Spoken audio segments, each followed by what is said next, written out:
Bamidbar. The beginning of Parashat Bamidbar, the Torah commands us to count. This is a different counting. This is not just a counting. It's not like in Parashat Yikudei, a count done by here, according to most commentaries, the count by Shekalim was done a little bit differently. First of all, the count over here only applies in Ben Esim Shana V'Mala, those age 20 and higher. Kol Yotzei Tzava B'Yisrael, this is the military, join the army. They need to be counted, and they're given jobs. So here we're not concerned. We were concerned in Parashat and Ayin Hara. You don't count. Either you say a pasuk, or She'adamech, right? Or they did Shekalim, Mahzid Shekel, right? They counted the Shekalim. They didn't really count each one. Over here, according to one commentary, the way they did it was that each one wrote. They didn't count the individual. So there are various opinions as to how the counting was. The way I explained it was that here we didn't have the same concern of it because here it was only a pro count. The count is only 20 and above, so that means besides the fact that it's sort of mitzvah, whenever it's for the purpose of mitzvah, you don't have to be concerned right now. As if you're just counting stam, just to know what is the hashbon, what is the sum, what is the total amount, then you have to be concerned about it. The pasuk here says se'u. Se'u is a form of counting, but obviously this is an elevated job. And the Torah emphasized that those who went to the army, those who were chosen for whatever job, and they're very later on, that the Levites are given a specific job, a different type of a job than everybody else. Their job should be elevated in their eyes. It should not be looked at as something. You're given a job, and this job is an important job. A lot of people at a job, they experience what's called burnout. This expression. Yeah. They're sick and tired of it. They're not proud of it. They're not happy. And many people, as is, are not happy with their. If they would do it all over again, they would go to college. People are not happy. That's not good. Torah wants to be happy with what we're doing, especially in doing which is important for Kelal, for the nation. So Se'u, Etrosh, let them be elevated means in their position, let them know it's an important job. So what is going on over here? What's the significance of counting? You want to know how many there are. There's a lot more in counting than the eye see. When you count something, what do you count that's precious to you? You have diamonds, you want to see how many there are, right? Something which is important, you want to know how much you have of it. It's important, it's valuable to you. So this is precious, the Am Yisrael is precious. And how is it precious? That HaKadosh Baruch Hu mashgiach al kol prat u'prat. HaKadosh Baruch Hu is something called divine providence. He supervises us as opposed to the world. The rest of the world, something called Ashgacha Klali. Of course he supervises everybody, but not individual. Not every individual.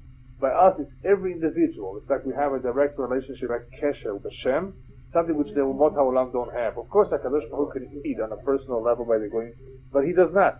He has a different relationship with them. By them, it's Ashgacha Klali. In general, the nation, the Americans, the Germans, the French, the Spanish, the Portuguese.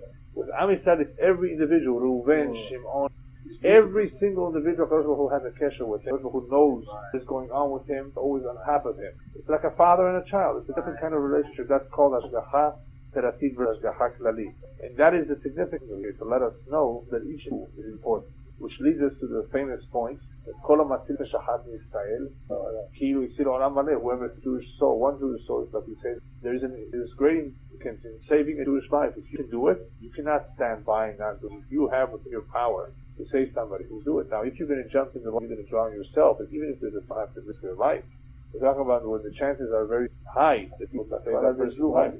That is when you have the obligation.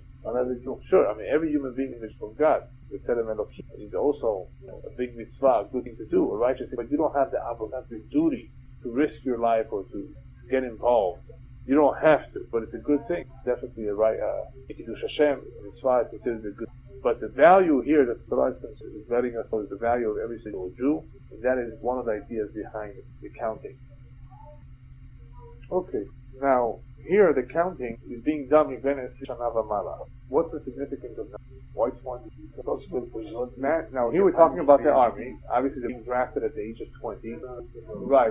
Exactly. Now, here we're dealing with drafting to the army. So you might claim that, well, the Israeli army is 18.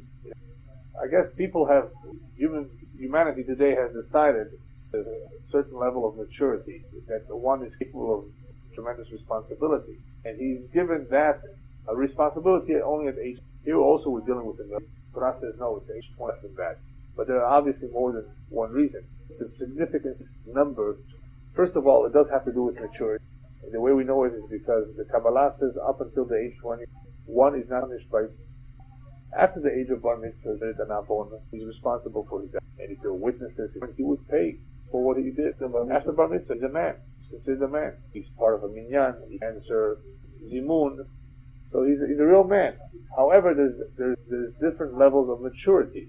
Everybody has heard here of the expression "shnot hatipeshes," right? The years of adolescence, which are difficult years. Boys and girls go through a difficult stage. You can call it a stage of discovering oneself. Emotions are developing, feeling out. They're growing. They're maturing. Body is exactly. All of this is happening during the adolescence. And when does a man or woman stop physically growing? Anywhere between 8 and 1, right? That's the point that the physical body has stopped growing. That is the point approximately a certain level of maturity can make the important decisions in life, and one of the most important is getting married. So Ben 18 lehopa. Does that mean you can get married earlier? You can't get married earlier? Of course you could. And they did get married at 13 too, at times, so it was dangerous. But it was not always advisable. The child needed to become mature, a father, a parent, a husband. He has to have a certain level of maturity. So that could not happen before the age of 18. The rabbis, of course, said that you should push it off too much more because then you're committing avonot without having a woman at your side. You're in danger. So all the temptations. So there's a ideal age, and the ideal age begins at 18. It can happen at 19 or 20. Push it off ever indefinitely. Bashamayim, they very much do not like it when one pushes it off. And there are people who push it off because they don't go to college. Money. That's not a good reason. That's not a good reason. Even though according to the Rambam, you should have some capital to buy a house and then get married. Because that should be the order of things. You don't start looking for a house after you're married, start looking for a job after you. However, that was in fact what people can afford.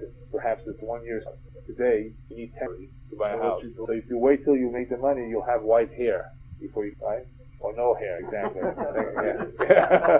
Exactly. So age 20 is a good time to start looking. It's a level of maturity that the Torah agrees that the man can go out to war, to kill other people if he needs to defend himself, to defend his people. And that is why the Onish min Hashamayim, not in Bet Din Shemata, but the Onish min Hashamayim is after the age. Up until then, Hashem says he was not completely mature. I cannot exact of him the severity of the punishment. Nevertheless, it does not mean that he goes free. There's still a cheshbon. He eventually has to be the chaper. He has to do the shuva'an. What he did for 20? Yes, the age of 13. And even what he did before the age of 13. It's not a tremendous avon, but if somebody wants to be chaper on everything he did, the Chafetz Chaim, when he was a young boy, you know how young boys are. They're rascals, mischievous. And some of his friends stole some apples from a woman who was selling apples. Streets. Naughty boys, exactly. He remembered that because what they did, they were young, was wrong. This is several years later. He went back one day, woman, and he says, "How much are the apples?" She said, 39 cents a pound. So he took a couple, and he immediately paid for them, immediately put them down, and ran away. Called out for him, "You left your apples." And he didn't want to, of course, go back because his kavanah, his intention was to pay back for what he took.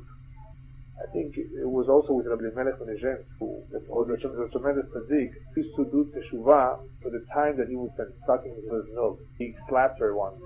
So he maybe slapped her. Yeah. Again, he's not responsible for that. But these are tzaddikim. They wanted to correct everything they did, even when they were children. So just to show you that even though on that stage, at that age, you're not responsible, but there's a little bit of damage done. But definitely after the age of Bar Mitzvah, but in Hashamayim, they would not punish one until after 20. Now, the reason why sometimes children, teenagers die teenage years, in Hashamayim, is normal death. No, in Hashamayim, something happens, an unnatural death. But why? There's no punishment in Hashamayim, so how did they die? It could be either because of a pre-Gul Cheshbon, or it could be because Kadosh Baruch Hu was concerned that this individual is only because I better take him now while he's still at Tzaddik, while he's still good, and not later. So there are times, there are exceptions. There's sometimes Gezerot too. But ordinarily, Kadosh Baruch Hu doche. Solach, what's the Kadosh Baruch Hu gives or he delays and postpones. He's not mechaper. But the individual, after a while, is given the opportunity to mechaper on his own. So Kadosh Baruch Hu is El Rachum V'Chanun. Erech Apayim. Erech Apayim means he extends his patience and he tolerates and gives the person another chance to buy. That's why he doesn't immediately take him or punish him under the age of 20, depending on what was done. Yom Kippur is a powerful period. Now, so the age of 20 is a significant age for a different reason. In Pirkei Avot, it says Ben Esrim, and or is it Ben Lirdof, right? At that stage, at that time, between 20 and 30, you begin to pursue your parnas. You become active in life. That is the time that a person has a tremendous amount. That is a time when the Yetzer Hara is very powerful in him. As you know, the Yetzer Hara is like a scale on a graph. It grows after 13. Between 20 and 30, it's at its strongest point, right? That's the peak. For the body, right. After that, it starts going down. When I say Yetzer Hara, by the way, I mean all tavot, whether it's for food, whether it's for sleep. How many hours of sleep do you need? Only 4. That's what they. I envy you. I only sleep 4, but I need double. Yeah. At my age, you need only 4. Yeah. I know. And I have a headache right now. So what's happening is the Yetzarim of a person are weakening. They weaken after a while. So therefore, if a person does an Av at the age of 65, upstairs, how could you do something like this at 65? You fool. What are you going to say? You had a Yetzer? What kind of a Yetzer you had? You put yourself in this situation. When you were 25, you had a big Yetzer Hara, okay. You were careful, studying Torah, you were trying to fight off Yetzer Hara. But at 65, what are you going to? You have nothing better to do. So you can see that the scales are different, the system is different, depending on the age and depending on the circumstances that a person is. Avon is treated differently, is looked at differently. Right? Right. Person who's rich, you could have done tzedakah. Right? Much more than a person who's not as rich. Right? The rabbis tell us in the Gemara that one of the people that HaKadosh Baruch Hu is very proud of is a young man who has money. He lives in a city surrounded by prostitutes, and he doesn't sin. Well, yeah, right? Exactly. So imagine somebody who has a penthouse on Sunset Boulevard. He has a penthouse on Sunset Boulevard, and he has a Rolls Royce downstairs, and he's good looking. And he's 25 years old. And he's 25 years old, and he has money. Right. And he does not sin. HaKadosh Baruch Hu is proud of somebody like that. Can you imagine? He gets him more to sin. Or a rich man who has millions of dollars, and he's humble. HaKadosh Baruch Hu is proud of these people. So the various, depending on the circumstances that one is in, one is judged according to those circumstances. If one's father was a thief, like we talked about last week, and and he fell into the trap of shoplifting, of course they'll judge him for that. But it's not the same if his father was a rabbi. He comes from a good family. It doesn't look right. Okay, so we're talking about the Ben Esim Shana V'Mana Kol Yitzhak B'Yisrael. They have reached the point in their life where they are responsible and they can go to war. This applies to all the Shevatim for Shevet Levi. Shevet Levi, when do you start counting them? Anybody know? Even Chodesh V'Mala, right? 1 month. And when do they start service? At what age? 30. Exactly. So what do we have here? We have to explain here too. Why are they counted from the age of? Why did they start service at the age of 30? So first of all, Shevet Levi was the smallest one of all the Shevatim. And this was not by accident in Hashemayim, so because they were designated for special work in the Bet. That is why they were needed. So their numbers were small. That was their job. They were given a special job. They're counted therefore from the age of 30 days. They didn't, right? Because there weren't too many. You started counting days. What about why did they enter service? In reality, they entered many years before. But that was called training. Especially from the age of 25 on, it was 5 years straight training. Because of the chinuch, because of that they needed, because of the importance of the job, they only started at the age of we're only ready. Now this was not an ordinary job. This required also great. You know how today in Israel they say that Bachurei Shiva don't like the other soldiers do? It's not true. They also, first of all, they defend the Jew they learn. As long as they're serious in their learning. In the same way that the soldier is physically with his body defending Atidei Chateva. Each one has a job. Each one does it a little bit differently. What is the danger of the Bachurei Shiva as opposed to the danger of the soldier? The regular soldier, danger of bullets and bombs. The Bachurei Shiva, a person who is supposed to be learning, he stops learning Torah, he can also be mitchayev. HaKadosh Baruch Hu can also remove in this world. If one is supposed to be learning Torah and he lets go of the Torah, who is very, very. How could you do that? How could you let go? How could you waste? You have so many hours a day, and you go outside and smoke a cigarette, and you talk about politics, like when you should be learning Torah. It's okay to go out for a minute or two, but there are some who cannot withstand the yetzer, the temptation or the curiosity to talk, to gossip, to later, and they go out in the middle of the day during the time that they should be learning Torah. So that is a big problem. It's that they're taking a risk of losing their life. Does that remind you? Who stopped for a moment to learn Torah and died? David HaMelech, right? David HaMelech knew he was going to die on Shabbat. So every Shabbat he made sure that the entire Shabbat he learns Torah, he doesn't stop for a moment. But the Malach HaMavet has to do his job. So he made a tremendous big storm, a lot of noise. It didn't help until there was a lot of noise. He went down to investigate. And he's learning Torah this whole time as he's going down the steps. But he tripped down, and as he tripped and fell for a split moment, he stopped learning Torah. And that is what his neshama. Because as long as the person is occupying himself with Torah, the Malach HaMavet had no right. So somehow the Malach HaMavet he finds a way. Does the Torah give you longer? Yeah, sure. It's a segula or a kujamin too. So anyway, so Shevet Levi is given a responsible job, and they are also concerned about doing the job. What would happen if they would not? They would also lose their life. I mean, be careful, the Torah tells us. Kodesh HaKodashim. Where are they going? They're dealing with Kodesh HaKodashim. They're dealing with some of them are dealing with the Aron. Carry the Aron. They could lose their life. They have to be very careful how they handle Kelim, the Aron. So they're commanded to fear the Kelim, in other words, to be extra careful with their service because they're risking their life. This is not a job, mundane job. This is Bet HaMikdash. This is the Aron, the Luchot. So they are being warned that the soldiers are in danger and all. So were the Levites. So don't think that the Leviim had it easy. That is why the Torah uses the word mishmeret by the work of the Leviim. It says, "V'shameru et mishmarto, mishmeret kol ha'edah lifnei Oel Moed la'avod et avodat Hashem." What's mishmeret? They're guarding here, and they're guarding everything for Am Yisrael. This is also being responsible.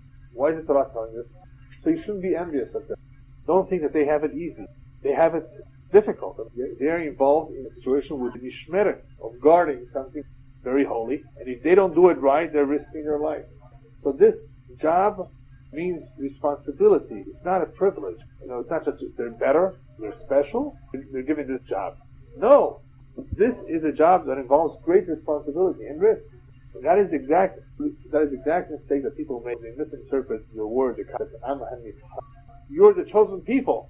What do people think when you say the chosen people? That you are the best. You are the chosen. No, that's not correct. Chosen for a job. I was chosen for this. I was given a responsibility. Right? There's nothing to be envious about. I mean, they can be envious if they want to. Of course, it's a beautiful thing to be chosen by Hashem. But chosen does not mean we're better. But that's what people misunderstand. Chosen means chosen for a particular task, for responsibility that Am Yisrael has, but the rest of the nations don't have. All they have is 7. If they keep the 7 and they do because Hashem tzivaka, because they have also Chelek L'Olam Haba. We have more responsibility. We have therefore a more difficult job. So doesn't mean we're better. Same thing with the Leviim. The Leviim, as the Torah immediately after telling us what their job is, tells us how they landed this job. How did they land this job? Originally, Hashem says, I had in mind that the Bechorim, the firstborns of every family, should do this. But in Chatul Bag Egel, they committed this mistake. Hashem says, these people can no longer the Bet HaMikdash. But guess what will happen? The Bechorim, every Bechor will go back to his original job. To be like Levi, like Kohanim, in the Bet HaMikdash. Like Kohanim? Yeah. In other words, they will have a job.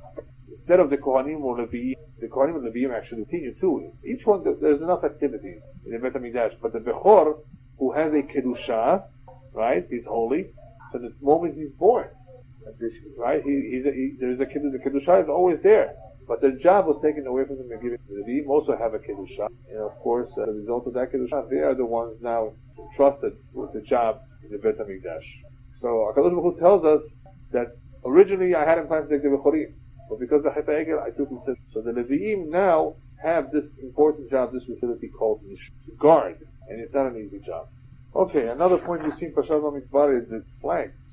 Ken Yisau Ish Al Yado Lediglehem, Degel Ephraim, in the desert, right? They're already traveling in the desert place. So there's a mention of flags. What's the idea of having a flag? Each tribe had a flag. A flag is a symbol. It's a symbol of the tribe, of the people. And it gives them a certain identity, an amount of pride also of who they are. Remember, every tribe represents different koach. Why did I talk about 12 tribes? There's something there that's specific. Chafetz Chaim explained it as follows. There was once somebody who came in, Rabbi, why do we have Hasidim, Lita'im, Yekes? Why do we have all these types of Jews with different customs, different things? Wouldn't it be better if we all had one? So obviously, the differences are due to the galut that we're in. But some of the differences they're good, they're welcome. So the Chafetz Chaim says, imagine going to the general, why do you have to have an air force? Why do you have to have artillery? Why do you have to why don't you just combine all the forces into one? What will the general tell you? Each one does have a job. We need all of them. But what do they all have in common? They have the same goal. They want to win the war. But what one does, the other one cannot do. Chafetz Chaim says exactly the same thing. Each one has a different tafkid, a different job. But what is the common goal of all of us? To win the war, to defeat to do the Mitzvah Hashem, right? So each one does it a little bit different way. Some do it with a lot of tefillah. Hasidim sing. There is a certain koach with the tefillah and with the simcha, with the dancing, singing. Others do it with limud Torah. Others by singing out tremendous tzedakah chesed. The Rabbi tells in the Gemara, what's the difference between a mortal king? A mortal king, if he wants to make a coin, he uses one mold, and with the one mold, he makes all the coins, and they all look alike. HaKadosh Baruch Hu, when he made human beings, he used also one mold, but they all came out different. What does this come to show you? What for? Well, there's various reasons why Hashem made it. Because obviously, a woman needs to know who her husband is. Not to get confused. There are various reasons of why people are different. But one reason is because each one has a special her way. And that is why each one is important. So the same thing with the Shevatim. And the Degel, representative of the unique, that besides that one can also say that the Shevatim wanted to demonstrate when they went to war that they were fighting with the help of Hashem. But they publicized the fact with the flag that they were winning the war, they were fighting this war only with the help of Hashem, not with the help of the one who has good weapons might think the weapon that helps him win the war, good tanks, the missiles, they were demonstrating the flag, raising it. Right? We will go with Hashem, we will go and fight this war. That is approximately the idea of. Another interesting point is what the Torah mentions, that when you count them, you should be lemishpechotam. There's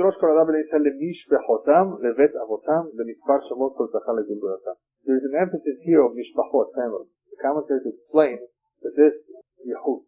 In shidduchim, when people are going out on a date, people have sometimes preferences. Besides the basic, that like the person, some people are looking for money. If the rabbi are willing for the money, otherwise you don't have to. It's okay. If you get it, you should be happy, but that's not should be interest. Other people look for yehus. What yehus means is a good lineage. That the family, a prominent family, they are children of rabbis or important. And they can trace the yehus for many generations. Yehus is important. There's no psul. Right? Psul meaning that there was some mixture of things that should not have been. Right? So some people are more careful. The ones who are the most careful would be the Kohanim. The Kohanim need to be much more careful with their Yehudi. Pure. Right. But everybody is entitled, when going out on a date, or the parents of the girl or the boy, are entitled to demand certain Yehud. Some people want only top Yehud. Usually this we see by Hasidim, the big rabbis, who want, my son, I don't want a simple girl, that her parents are farmers, Hicks, right? Hicks, yeah. But what happens if the boy's in love with the girl? It can happen too. So the parents cannot interfere. But sometimes the parents demand, how could my son marry a Hick?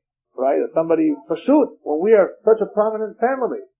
So there is some logic there, but it's not reasonable. Because in the end, HaKadosh Baruch Hu is going to do. You don't know. Just because you have a preference, you would like a prominent family, because you're a prominent family, you can demand it. You can have all it is in the preference, a desire. However, there's a certain amount of yehud that you should consider, right? When somebody is from families husband and wife always fought, they fight, they didn't keep kosher, perhaps. The grandfather was from Russia, right? There are certain concerns. That's also called the If you have valid concerns, it's okay, it's permissible, and you actually should look into it and find out perhaps this is not a kosher family, there's something wrong there. So that is perfectly fine. The Torah here is telling us the importance of yichus, that these families, that despite the pressure, despite the slavery, which would have been fertile ground for assimilation. You were persecuted, or the German Jews, they were second class citizens, let's change the German name. Let's wear German clothing. In Poland, when a German Jew came to do business, they were able to recognize that this is because of the clothing he wore. In Poland, many Jews at least were identifiable as Jews because the Jews wore different clothing. Not like the Goyim. They spoke Yiddish, they didn't speak Polish. Except for the high class, perhaps. Amongst itself, you could recognize a Jew, he was obvious, but not the German Jew always. But they thought by assimilating them to marry. What happened at the end? Nazi, what happened? What did the Nazis do? What did you can't marry us? And they reminded us, you can't marry Aryans. And not only are you Jews, but even if you claim that you're no longer Jews, and your grandfather was Jewish, that's it, right? You couldn't escape it. In Mitzrayim, they didn't fall into this trap. That was the Torah emphasized. They did stick together. How did they do it? They didn't change their name, change their life. And as a result of those three, they were maintained. Zahu v'nigalu. That was one of the merits they had to come out of Egypt. In other words, they did not assimilate, maintained, they preserved the Yehus. And they did that by not even changing. So don't think a name is something, right? We're very much feed as much as possible. Now, if somebody has a name, I told them to call it Jacob, that's fine, because it's the same name. It's still a Jewish name, right? But if somebody's name is Chaim, according to his father on the Brit Milah, that's what he gave him. And imagine they call it Matthew. Sure. It was Matthew. Right? It's not right. It's not proper. And besides that name is not a good name. You know what I mean? Yeah. Okay? Yeah. You said, and money? There's other things. In Tu B'Av, girls used to go out. Single girls. They used to call out. It was a very happy day. Girls would sing, or used to try to meet boys.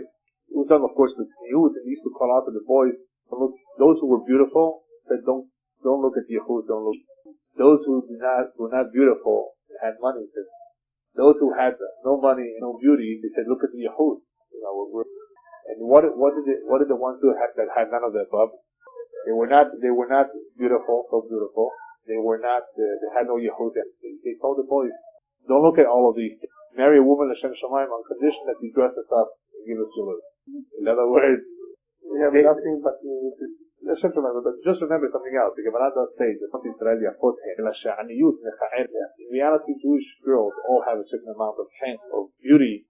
It's just because of grace. The inside beauty, it's only because of the poverty, because perhaps that they lost a little bit of. But some people, to them, beauty is very, very important. You need to marry a Misa. Well, that's also not a good thing to do. Because what you want to marry is the zivug. You want to end up marrying the woman that's right for you. And she may not be in this universe. She may be something nice. Obviously you have to like the person. You should never marry somebody you don't like. She has to appeal to you. As you say, what somebody likes, you may not like. You may wonder, why did he marry her? She's ugly. Don't tell him that. By the way, anytime you see the mitzvah, it's a good choice. Good choice. You have to be misameh, even though you're not telling him the truth. But you have to, in his eyes, this is his best choice. So you have to convince him. Good choice, he's a beautiful person. He what he sees, nobody else sees. Yeah, in the eyes of the beholder.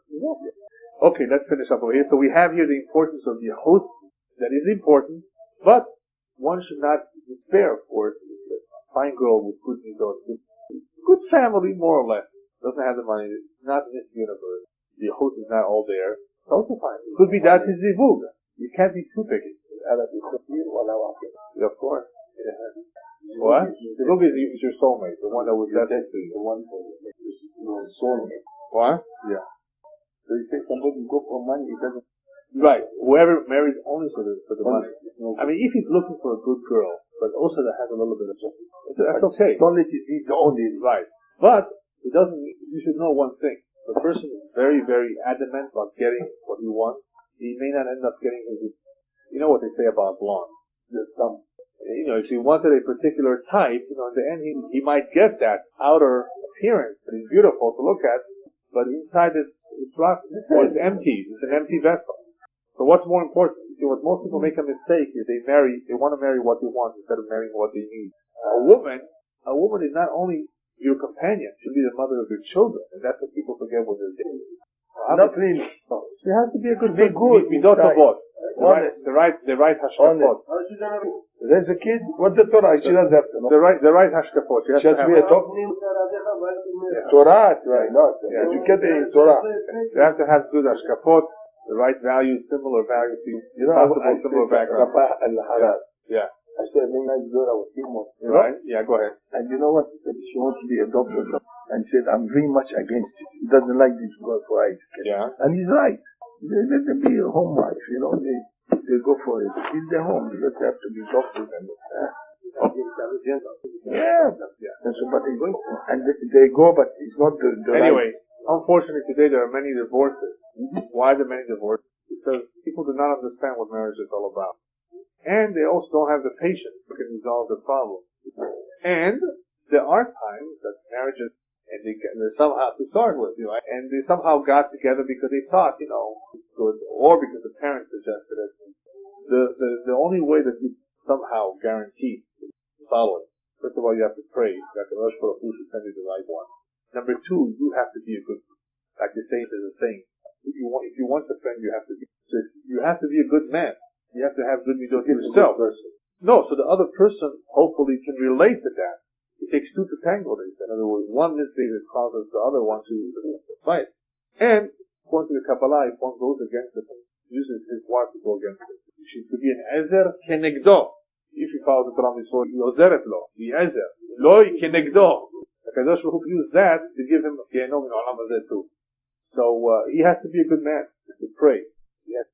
And he has to. When you're dating, you investigate a chance. The rabbis, for example, suggest that you should children somehow some of the traits of the brothers of the woman. So there's something there. So you should be concerned with what family you're marrying in. These are the type of things that hopefully, even after 10 or 20 years of marriage, if you did your homework, if you're a good man, then the marriage should land.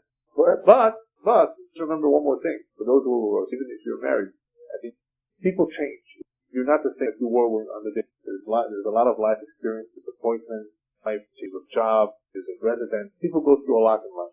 And you're sharing your house with somebody else too. So adopted too. Not only to another individual, you're adopted to a woman, which is a completely different creation. So what happens, what's required, besides all the good behavior and the difference, what's required is to preserve.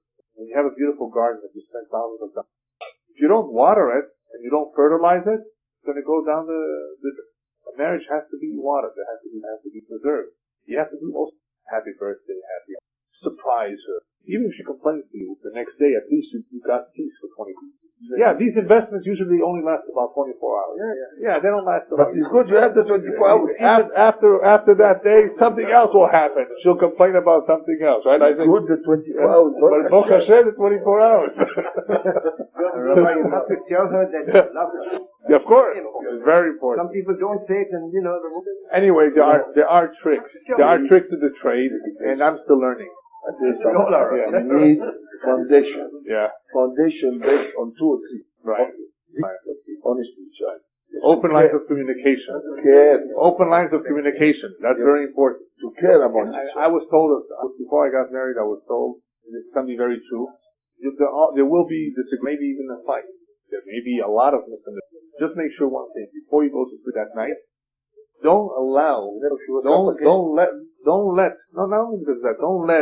don't let disagreements and fights and arguments build up. You know why? If you let it build up, you never make up. After a while, the scars don't heal. And then people start going to a marriage counselor. It doesn't help anymore. Because they lost all the good feelings. If you made up that day, okay. Baruch Hashem. Baruch Hu gave us that 12 days a month the woman is going to die. So whether you want it or not, you can't do anything. Right? So you're separated. So you have a mini honeymoon once a month when you get back together. See, HaKadosh Baruch Hu also is helping in the marriage. He finds this idea of midah. For other reasons too. But even for this reason alone, to help in the marriage. One does need to find a way. And the man, more than the woman, has to take the initiative. The man can't say, I'm going to wait till she's... No, it's the man's responsibility. They both, of course, say, I'm sorry. But if one has to be first, it should be then the man has to take the initiative. He has the strength that a woman does not have in a particular area of it. Imagine. Yeah. You have this fight and you go to sleep in a bad mood, and tomorrow the person you had the fight, he doesn't wake up. How are you going to feel for the rest of your life? Exactly. So like you say, make up before you go forward. Whatever happens, regardless. Sorry, it doesn't take too much. Yeah, well, even if she was wrong. Yeah, for sure. Yeah, for sure, right? For sure. Yeah.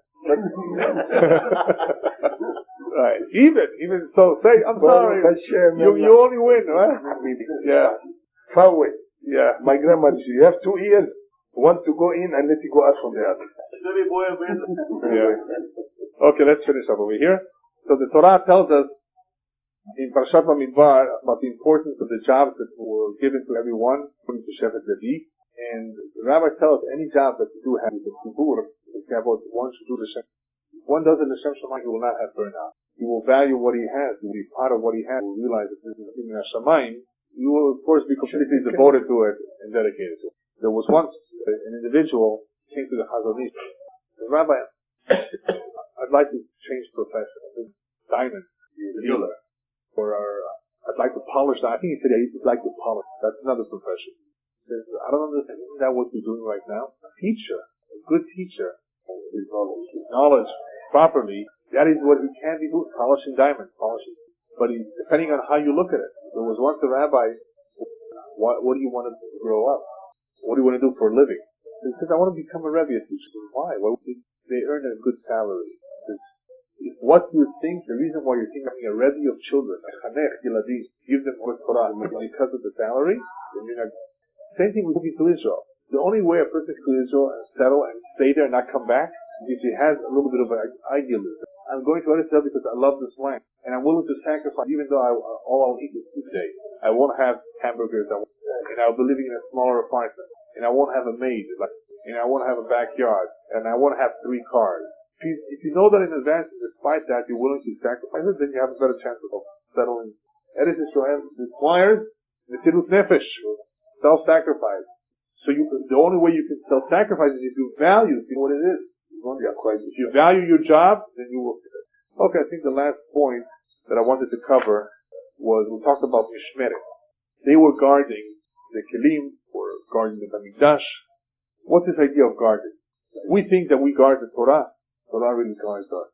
That is why with the Aron, those who were responsible for carrying the Aron really was able to float by itself. It actually was able to carry those who carried this. Exactly, yeah. To show us that the Torah really does not need us. On the contrary, what does all this mean? What it means is, Mark Twain, when he analyzed Jewish history, he basically came to the following analysis. The nation is immortal. The Jews are the Persians. He saw them all and he beat them. They're not around and he's still around. What's the secret of his? Mark Twain puzzled by the Jews. Everybody else disappeared. They all came up and they made a lot of noise, all these emperors. You know what Spain and Portugal were? And they all simple. Yeah, who are they today? The Jew is the same. He has not been diminished in any way. He has not lessened in any way. He's still around. The same, with the same vitality. What's the secret of it? He had no answer to that. But we know what the answer is. The answer is the Torah. The Torah is what preserved the Jewish nation throughout history. And how did that happen? Because we preserve it. We guard the Torah guards us. We gave our lives for the Torah, but the Torah guards us. It's a connection that we've had with the Torah. So that is the Mishmeret that the Torah speaks about, of the importance of the job that they had to safeguard tradition. They were the teachers. They were responsible also to transmit the Torah, to teach the Torah, to safeguard the Masoret of Am Yisrael. As a result of this, we're still youth, and we're still keeping the Torah, we're keeping the Mitzvot, and that is the responsibility that we have also to give it over to the children. That is the emphasis on Tan Rabanech, that every father, regardless of his knowledge of Torah, has a responsibility for the Torah. He does not know, or he's too teacher. Today, the Baruch Hashem have schools. We have to take advantage and teach the best schools. Because that is the way that we guarantee that the Torah will remain with our children and with the children of our children.